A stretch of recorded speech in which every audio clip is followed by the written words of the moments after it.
person into camp, and your shoulders are raw from the weight of it. An old woman walks over before you have caught your breath, looks at the carcass, and tells you it is pitiful, barely worth the walk.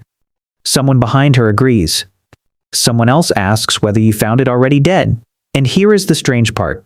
You are supposed to agree with them. You are supposed to say it is nothing, a bag of bones, that you almost left it in the grass. Say that, and the fire opens up for you. Defend the animal. Say out loud that it was a good kill and you are the one who made it, and you have broken a law that everyone at that fire is quietly enforcing. That is one of 6 laws you just walked into, not customs, not habits. Laws with consequences, in a world with no writing, no courts, and nobody wearing a badge. Every one of them was aimed at the same thing, and by the end, you will see what it was. So how does a group of 30 people with no jail and no wall keep anybody in line? Law 1. The animal you killed was never yours. You tracked it. You waited in the cold. You took the shot. In our world, that settles it. Among the Jew Huansi of the Kalahari, studied through the 1960s and 70s by the anthropologist Richard Lee, it settled nothing. Credit for the carcass went to the owner of the arrow that struck it, not the hunter. The arrow. And arrows moved constantly. They were given, lent, handed to a friend, passed to a relative. So the arrow in your quiver on any particular morning was usually somebody else's work. An old man who had not chased anything in 15 years. A woman who had spent the whole day sitting in camp with the children. When you killed, that person owned the meat. That person stood over it and decided how it was cut and who got which piece. And the portions traveled outward along lines of family until nobody in camp was left with nothing.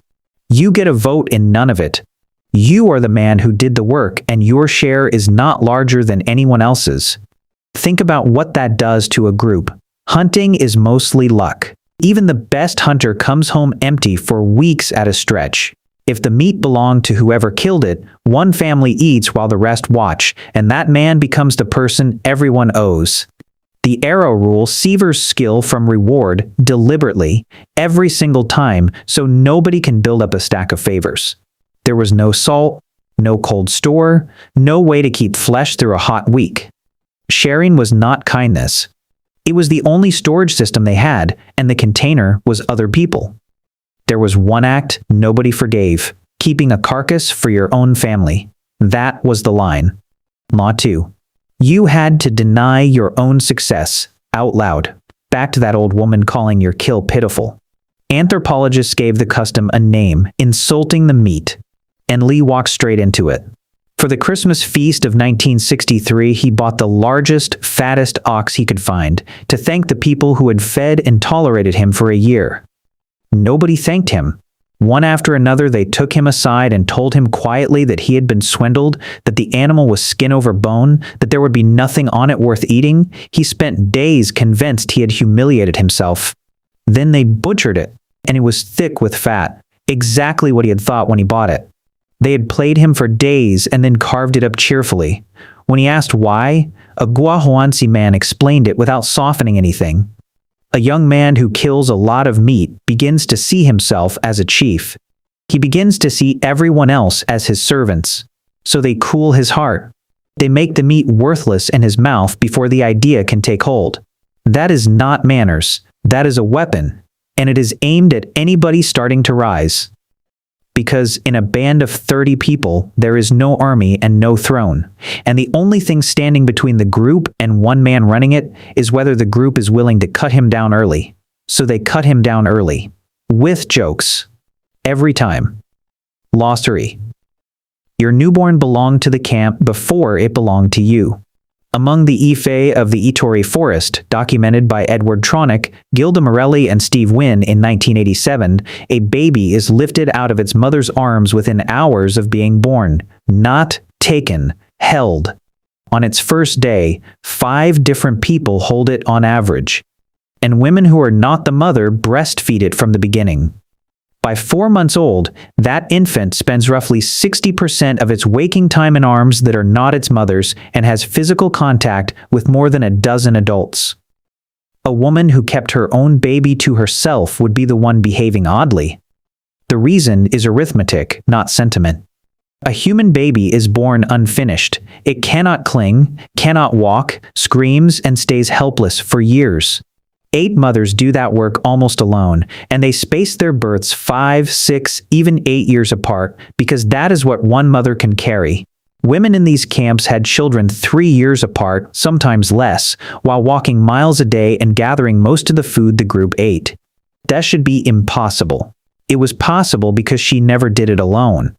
Grandmothers, aunts, older sisters, cousins, girls barely out of childhood, all of them carried and fed and watched. The child belonged to a web of people rather than a household. That web is arguably the reason our species is here at all. Law 4. Someone else chose your husband, and they chose while you were small.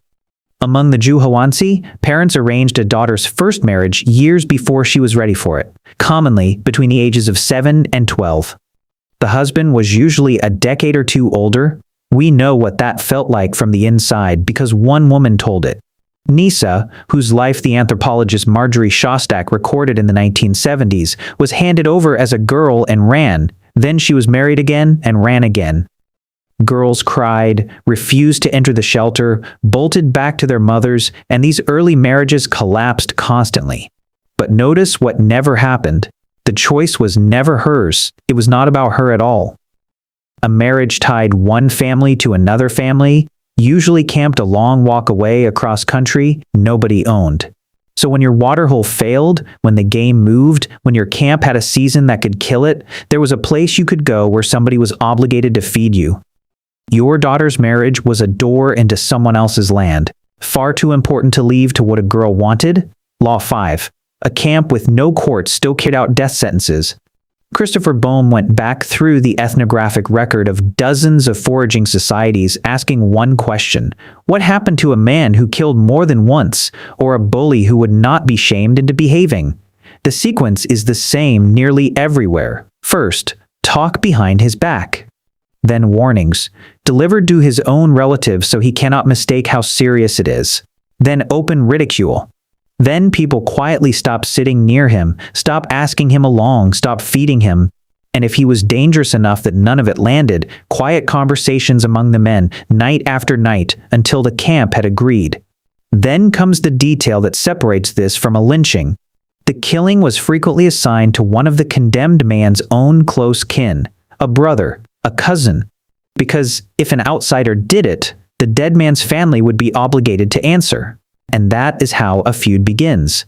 And a feud can empty a camp over 2 generations. If his own brother does it, with the family's consent, there is nobody left to take revenge on. That is not lawlessness. That is a legal system with no writing, no buildings, and no officials, and a circuit breaker built out of grief. Law 6. Nobody was buried and left in peace. At Goss Cave in Somerset, in the southwest of England, there are human remains from roughly 14,700 years ago. The bones carry cut marks, and they are precise, muscles stripped away, long bones opened for the marrow, and several skulls shaped, the faces and bases struck off, the broken edges trimmed back, the rims smoothed into cups. The obvious explanation is starvation. It does not survive contact with the site because animal bones lie all around them. There was food, and the work is too patient to be desperate. Butchering in a hurry is messy, this is controlled and skilled, and shaping a skull into a bowl serves no purpose at all in a landscape full of hide and horn. Sylvia Bello and her colleagues at the Natural History Museum have argued the only thing left, this was ritual. The dead were processed by the people who had known them, and pieces of them stayed in circulation among the living. Your dead did not go somewhere else, they stayed in the camp in the hands of people who loved them. We put ours behind a fence at the edge of town and visit twice a year. So, there are your 6. Give away your kill. Insult your own success. Share your child.